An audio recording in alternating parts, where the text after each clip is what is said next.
नमस्कार दर्शक बंधु। एबे गोटे मुख्य प्रसंग होची जे नवीन पट्टनायक हेबे ओडिशार मुख्यमंत्री। एबे प्राय आपण समस्त न्यूज़ चैनल एवं जेतेक नेशनल चैनल ले आपण देखिबे नवीन पट्टनायक हेबे मुख्यमंत्री। या किपरि संभव?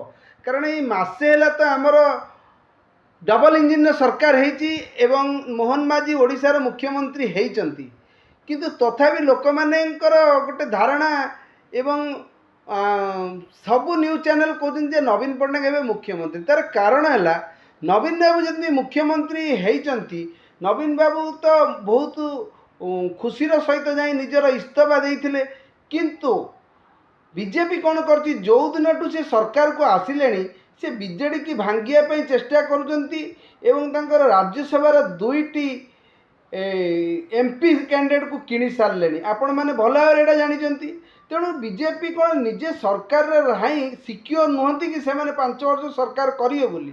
तेणु एठू प्रश्न आसूची नवीन पट्टनायक लोकप्रियता केते अधिक जे लोक मैंने फेर खोजुचंती। भारतर समस्त राज्यर नंबर 1 मुख्यमंत्री से थिले एवं ओडिशार नंबर 1 मुख्यमंत्री जे कि 24 वर्ष है ओडिशार मुख्यमंत्री थिले। तांको हैंगओवर ओडिशार लोक मानक मनरू जाई नहीं एवं नवीन एबे पुणी मुख्यमंत्री। कारण जो भाव में बीजेपी दल भंगा काम करी घोड़ा बेपार कर दुईटी राज्यसभा सदस्य किणिचंती, नवीन मध्य अंटा बांधिले अंटा भेड़िले जे एथर मुख्यमंत्री हेबे। ता पूर्वर से बबी दास को ओडिशार माने जाजपुर किपरि विधायक करेंगे एवं कारण बबी दास होचंती क्राइसिस मैनेजर बीजेडी।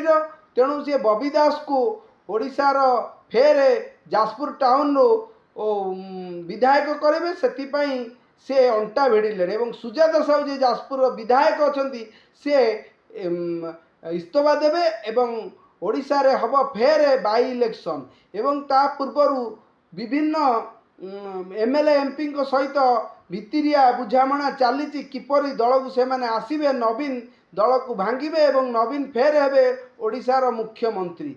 ये सब प्रसंग जो चली ये बीजेपी आरंभ करथिला एवं बीजेडी शेष करिया को चाहूची, किंतु यह कौन प्रकृत में संभव हो पारिबो? आगकू आमे देखिबा ओडिशार एक रोचक लड़ाई। ये लड़ाई रे किए विजय होचंती जे डबल इंजिन सरकार एथर विजयी हेबे ना नवीन पट्टनायक 24 वर्षर ओडिशार सरकार से विजयी हेबे? कारण यही भिडियोटी एते रोचक एवं लोकंक मुख्य प्रसंग होची जे नवीन पट्टनायक किपरि ओडिशार मुख्यमंत्री होउचंती कि होउनाहांती।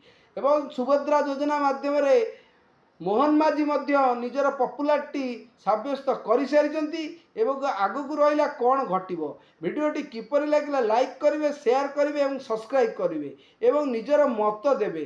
धन्यवाद।